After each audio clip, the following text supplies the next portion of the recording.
Bismillahirrahmanirrahim. Wahayyikum bitahiyyatil Islam, tahiyyata ahlil jannah. Assalamualaikum warahmatullahi wabarakatuh. Alhamdulillah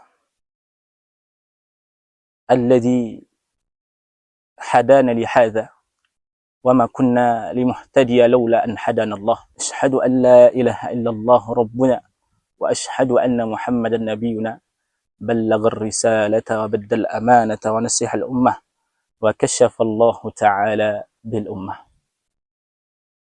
Amma ba'd. Jemaah dimuliakan Allah Subhanahu wa ta'ala. Perlu kita sadari bahwasanya semua yang kita lakukan itu akan diminta pertanggungjawaban oleh Allah Subhanahu wa ta'ala. Sebagaimana dalam ungkapan manil tamasa ridwan nas, barang siapa yang mencari keridhaan manusia bisakhatillah, dengan mendapatkan kemurkaan dari Allah Subhanahu wa ta'ala, maka kehidupannya tidak akan pernah merasakan ketenangan dan ketentraman jiwanya. Karena dia melalui episode-episode dalam kehidupannya, dia hanya mencari keridhaannya manusia. Maka yang dia dapatkan adalah bisakhatillah, adalah kemurkaan dari Allah Subhanahu wa ta'ala. Coba kita lihat dan kita renungi bagaimana sifat ulama kita terdahulu. Apakah mereka mencari keridhaan manusia? Tentu tidak. Kita dapati kisah-kisah mereka di awal-awal permulaan dakwah mereka. Mereka pasti akan dicaci maki.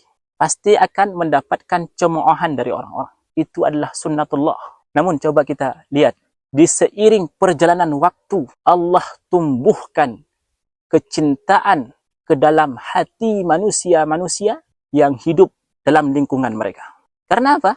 Karena kecintaan dan keridhaan mereka harapkan hanya ridha Allah Subhanahu wa ta'ala. Maka jemaah dimuliakan Allah Subhanahu wa ta'ala, kita harus mengikuti bagaimana sepak terjang ulama-ulama terdahulu dalam berdakwah, dalam menyebarkan agama yang mulia ini. Untuk mendapatkan kesuksesan dalam kehidupan kita, maka pastikan kecintaan dan keridhaan hanya untuk Allah Subhanahu wa ta'ala. Sebagaimana Nabi sallallahu alaihi wasallam mengatakan dalam hadis qudsi, Allah Subhanahu wa ta'ala mengatakan kepada malaikat Jibril, wahai Jibril, aku mencintai si fulan, maka oleh karena itu cintailah dia. Kalimat itu Allah umumkan kecintaan seseorang di langit, dan juga Allah Subhanahu wa ta'ala menanamkan rasa kasih sayang dan cinta kepada semua manusia yang hidup di atas permukaan ini. Karena apa? Karena dia bergerak di atas dunia ini, yang dia cari adalah keridhaan Allah Subhanahu wa ta'ala. Mudah-mudahan bermanfaat yang saya sampaikan yang singkat ini. Mudah-mudahan Allah Subhanahu wa ta'ala senantiasa meridhai setiap apa-apa yang kita lakukan dan mencatat semua yang kita kerjakan sebagai pemberat timbangan kita di hadapan Allah Subhanahu wa ta'ala. Mudah-mudahan bermanfaat. Akhiru da'wana alhamdulillahirabbil alamin.